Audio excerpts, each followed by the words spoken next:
اعوذ باللہ من الشیطان الرجیم بسم اللہ الرحمن الرحیم الحمد للہ رب العالمین والصلاة والسلام علی سید الانبیاء والمرسلین اما بعد فاعوذ باللہ من الشیطان الرجیم بسم اللہ الرحمن الرحیم قال اللہ تبارک تعالی فی شان حبیبہ مخبرا وآمرا ان اللہ وملائکتہ یصلون علی النبی یا ایھا الذین آمنوا صلوا علیہ وسلموا تسلیما اللہم صلی علی سیدنا مولانا محمد وعلی آل سیدنا مولانا محمد مبارک وسلم علیہ۔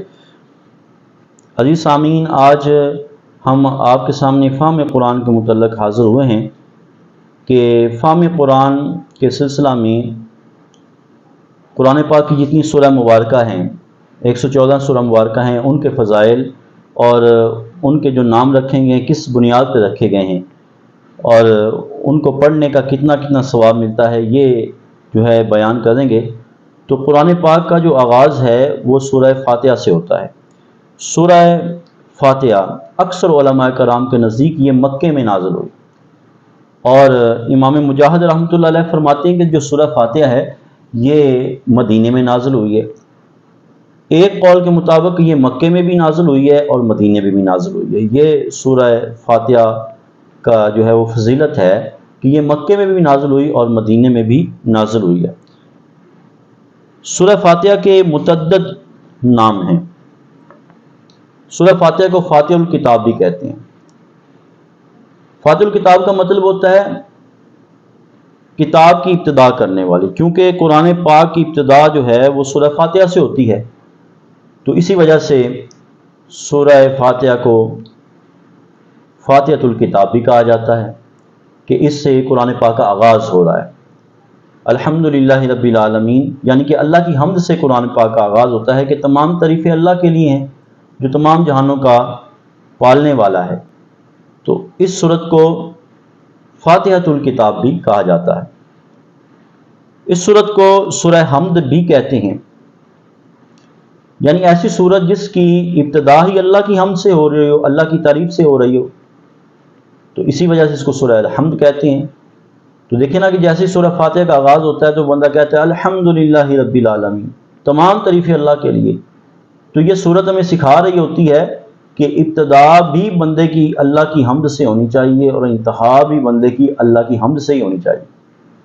بندہ ہر وقت جو ہے اللہ کی حمد بیان کرے، صبح و شام اللہ کی حمد بیان کرتا رہے، اس کی صبح کا آغاز بھی اللہ کی حمد و تسبیح سے ہو اور اس کی جو انتہا شام کی وہ بھی اللہ کی حمد اور تسبیح کے ساتھ۔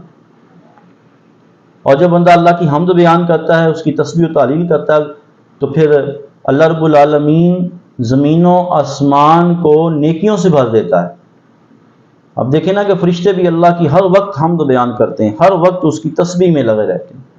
تو یہ سورہ فاتحہ جو ہے آغاز ہی سورہ حمد سے ہو رہا ہے اس کا، اور یہ سورہ فاتحہ درس دے رہی ہے کہ بندے کو ہر وقت اپنے رب کو یاد رکھنا چاہیے اور اس کی حمد اور تسبیح بیان کرتے رہنا چاہیے۔ اس سورت کو ام القرآن اور ام الکتاب بھی کہتے ہیں۔ یہ قرآن پاک کی اصل ہے،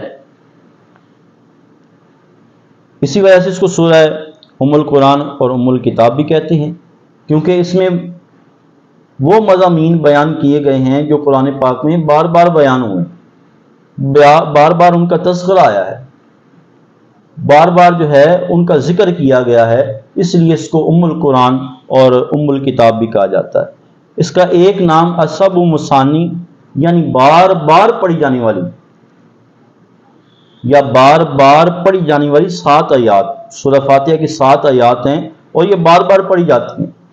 آپ دیکھیں کہ 5 گانا نماز ہوتی ہے، اس میں سورہ فاتحہ پڑھی جاتی ہے، اور بندہ جب 5 گانا نماز ادا کرتا ہے تو اس میں اللہ کی حمد بیان کر رہا ہوتا ہے، سورہ فاتحہ پڑھ رہا ہوتا ہے، چونکہ یہ بار بار پڑھی جانے والی کتاب ہے۔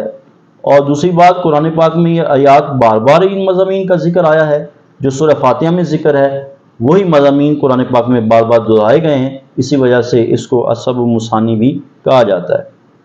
اس سورت کا نام سورۃ الکنز، سورۃ الوافیہ اور کافیہ بھی ہے، کیونکہ اس میں دین کے بنیادی امور جامع طور پر ذکر کیے گئے ہیں۔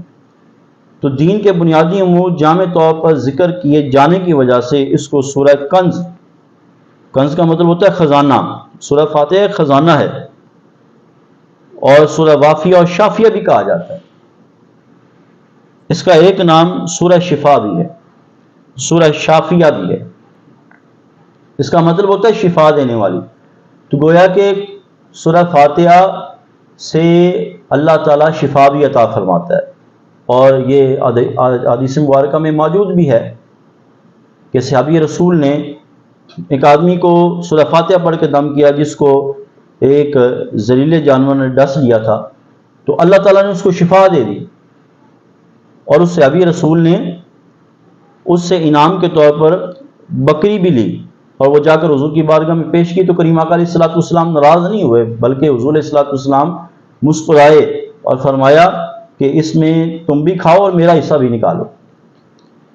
تو گویا سورہ فاتحہ سورہ شفا ہے۔ اگر کوئی بندہ بیمار ہو جائے تو سورہ فاتحہ پڑھ کے دم کیا کرو، اس سے اللہ تعالیٰ شفا دے گا۔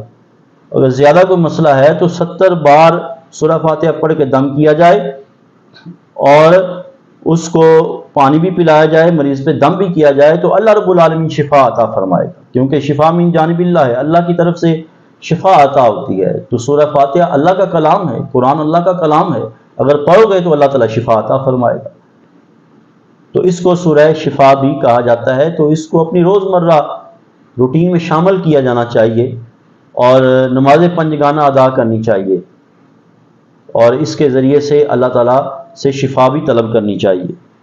اس کو سورہ دعا، سورہ تعلیم المسئلہ، سورہ مناجات بھی کہا جاتا ہے، کیونکہ اس میں بندہ اللہ کی بارگاہ میں دعا کرتا ہے۔ یہ دعا کا طریقہ بندے کو سکھاتی ہے۔ بندہ کہہ رہا ہوتا ہے اہدنا الصراط المستقیم صراط الذین انعمت علیہم، یا اللہ ہمیں سیدھا راستہ دکھا، راستہ ان لوگوں کا دکھا جن پہ تو نے انعام کیا ہے، اور ان لوگوں کا نہ دکھانا جن پہ تیرا غضب ہوا ہے۔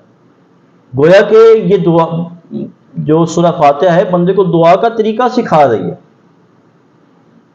کہ بندے نے اللہ کی بارگاہ میں دعا کیسی مانگنی ہے اور کون سی دعا مانگنی، اللہ کی بارگاہ میں ہدایت کی دعا مانگنی، اور جو اللہ کے نیک بندے ہیں ان کے ساتھی ہونے کی دعا مانگنی، یا اللہ ہمیں ان کا ساتھی ہونا نصیب فرما جن پہ تیرا انعام ہوا، تیرا کرم ہوا، تیرا فضل ہوا، اور جنہوں نے تیرا انکار کیا، آخرت کا انکار کیا، رسولوں کا انکار کیا، جن پہ تیرا غضب ہوا، یا اللہ ان کا ہمیں راستہ نہ دکھانا۔ تو بندہ اس میں دعا کا طریقہ بھی سیکھ رہا ہوتا ہے۔ تو بندہ جب اللہ کی بارگاہ میں دعا مانگتا ہے نا، مخلص ہو کے اخلاص کے ساتھ، بندے کا انداز یہ ہوتا ہے کہ یا اللہ میں تجھ سے مانگوں گا، اور کس سے مانگوں؟ تو نہیں عطا کرے گا تو کون عطا کرے گا؟ میں تیرا بندہ ہوں، تو میرا رب ہے۔ تو اللہ تعالیٰ دعا کو قبول فرماتا ہے۔ حضور علیہ الصلوۃ والسلام مسجد نبوی میں بیٹھے تھے تو کونے میں ایک بندہ دعا مانگ رہا تھا، اس کا انداز یہی تھا کہ یا اللہ میں تیری بارگاہ میں آ گیا ہوں، تو نہیں مجھے عطا کرنا ہے، اور اگر تجھ سے نہیں مانگوں گا تو کس سے مانگوں گا؟ یا اللہ تو عطا کرنے والا، تیری بارگاہ میں آ گیا ہوں، تجھ سے مانگ رہا ہوں، تو مجھے عطا فرما۔